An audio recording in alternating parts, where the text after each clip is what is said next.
আইসিসির বাইরে গিয়ে এরকম নতুন একটা বৈশ্বিক ক্রিকেট সংস্থা প্রয়োজন, সেরকম কিছু ইঙ্গিত দিচ্ছে। বাংলাদেশ পাকিস্তান ক্রিকেটের নতুন জোট, নতুন আইসিসি, নতুনভাবে আমরা ক্রিকেটটাকে কি দেখতে যাচ্ছি কিনা।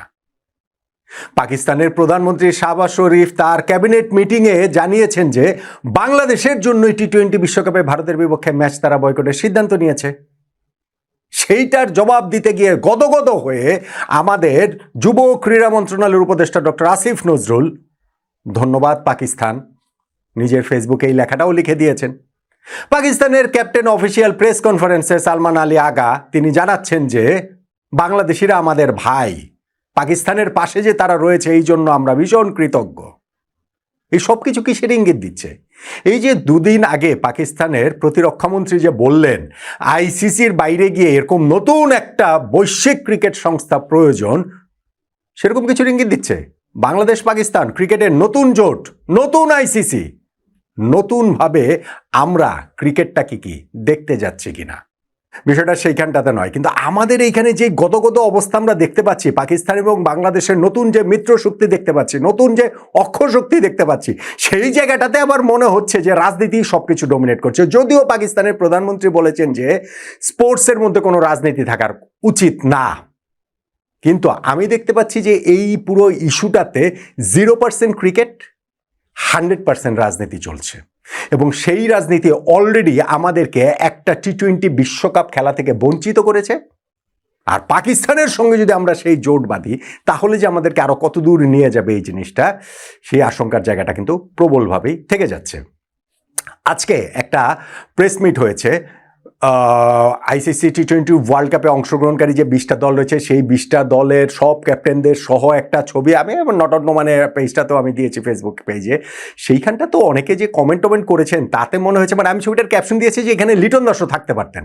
এই আফসোস করবো না, এই হাহাকার আমাদের থাকবে না যে একটা টি-20 বিশ্বকাপ আমরা খেললাম না।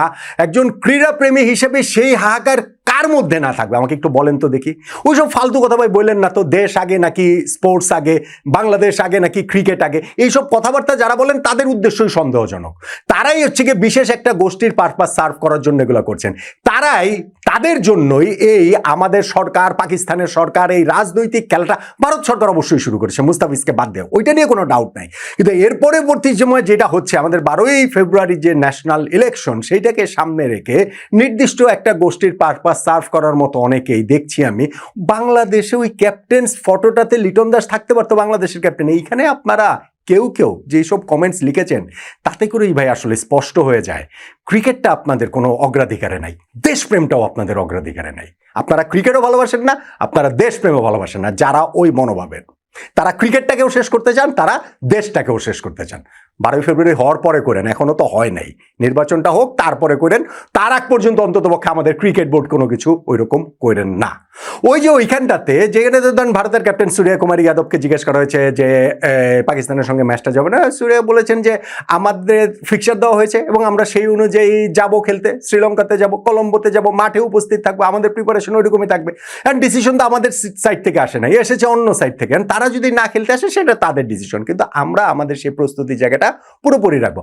পাকিস্তানের ক্যাপ্টেন সালমান আলী আগা তিনিও ওইটাকে বলেছেন যে না, এটা তো আসলে ক্রিকেটারদের ডিসিশন না, কিন্তু সেইখানটাতেই তিনি যে পাকিস্তানিরা যে তারা তাদের পাশে বাংলাদেশ থাকার কারণে তিনি কৃতজ্ঞতা জানাচ্ছেন এবং বাংলাদেশিরা যে তাদের ভাই সেই জিনিসটাও জানিয়ে দিচ্ছেন। আমাদের সোশ্যাল মিডিয়াতে কী সব কর্মকাণ্ড হয়, আমাদের মেইন স্ট্রিম মিডিয়াতেও কী সব কর্মকাণ্ড হয়, আমাদের রাজনৈতিক যেই মতবাদ কোন দিকে যে যাচ্ছে সেই খবর পাকিস্তান ক্রিকেট টিমের ক্যাপ্টেনের কান পর্যন্ত চলে গেছে, পৌঁছে গিয়েছে। ফলে তিনি ওরকম কথা খুব সহজেই বলতে পারেন যে পাকিস্তানিদের পাশে বাংলাদেশ রয়েছে বলে তারা আমাদের প্রতি ভীষণ কৃতজ্ঞ, আমরা যে তাদের ভাই সেই কথাটা তারা বলছেন।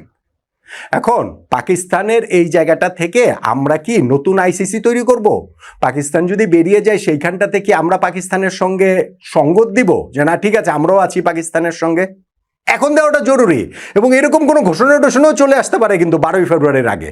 আপনারা যদি সেরকম মনে করেন আপনারা ভুল ভাবছেন, আমার মনে হয় না এরকম কিছু হবে।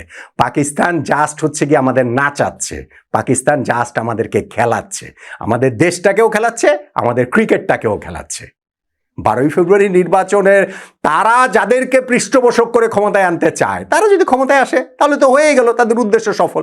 আর যদি সেটা না পারে, সুরসুর করে দেখবেন 15 তারিখের ম্যাচটা পাকিস্তান খেলছে ভারতের সঙ্গে, বাংলাদেশের কি হলো না হলো তাতে তাদের কিচ্ছু যায় আসে না। এই যে একটা ওয়ার্ল্ড কাপ বাংলাদেশ খেললো না, তাতেই বা পাকিস্তানের কি যায় আসে? ওই যে মিষ্টি মিষ্টি কয়েকটা কথা বলবেন, সেই মিষ্টি মিষ্টি কথা বাংলাদেশের পাশে থাকার জন্য না, সেই মিষ্টি মিষ্টি কথা ভারতকে খোঁচা দেওয়ার জন্য, ভারতের বিরোধী হওয়ার জন্য, ভারতকে প্রশ্নবিদ্ধ করার জন্য। কিন্তু এন্ড অফ দ্য ডে যে আমার আন্ডারস্ট্যান্ডিং যেটা, সেটা হচ্ছে গিয়ে খেলাটা হচ্ছে পুরো রাজনীতির খেলা। প্রথম থেকেই সেটা রাজনীতির খেলা ছিল। মুস্তাফিজকে বাদ দেওয়াটা রাজনীতির খেলা, সেই কারণে আমাদের ওয়ার্ল্ড কাপ না খেলতে যাওয়াটা রাজনীতির খেলা, সেই কারণে পাকিস্তান বিশ্বকাপে খেললেও ভারতের বিপক্ষে ম্যাচ খেলবে না, রাজনীতির খেলা। এবং এই সকল রাজনৈতিক খেলা ভারতের যেমন শুরু করেছিল তারা পশ্চিমবঙ্গ নির্বাচনকে সামনে রেখে, আর এখন বাংলাদেশ ও পাকিস্তানে যেটা হচ্ছে সেটা বাংলাদেশের জাতীয় নির্বাচনকে সামনে রেখে। আমাদের ক্রিকেটটাকে কোনো মতে দম বন্ধ করে এই পর্যন্ত টিকে থাকতে হবে, আমার আন্ডারস্ট্যান্ডিং সেটা। অনেকে আমার সঙ্গে একমত হবেন না, হয়েন না, কোনো অসুবিধা নেই, কিন্তু আমি কথা বলছি শেষ পর্যন্ত গিয়ে সেইটা দেশের পক্ষে বলছি, ক্রিকেটের পক্ষে বলছি। এবং যত সময় যাবে আপনারা সেটা তত আরও ভালোভাবে বুঝতে পারবেন। এই যে ধন্যবাদ পাকিস্তান আর বাংলাদেশিরা আমাদের ভাই, এগুলার সকল সূত্র যে শেষ পর্যন্ত গিয়ে 12ই ফেব্রুয়ারির নির্বাচন ঘিরে সময়ে সেটাও বোধহয় স্পষ্ট থেকে আরও স্পষ্টতর হয়ে উঠবে। বাংলাদেশ ক্রিকেটটাকে বলির পাঠা করে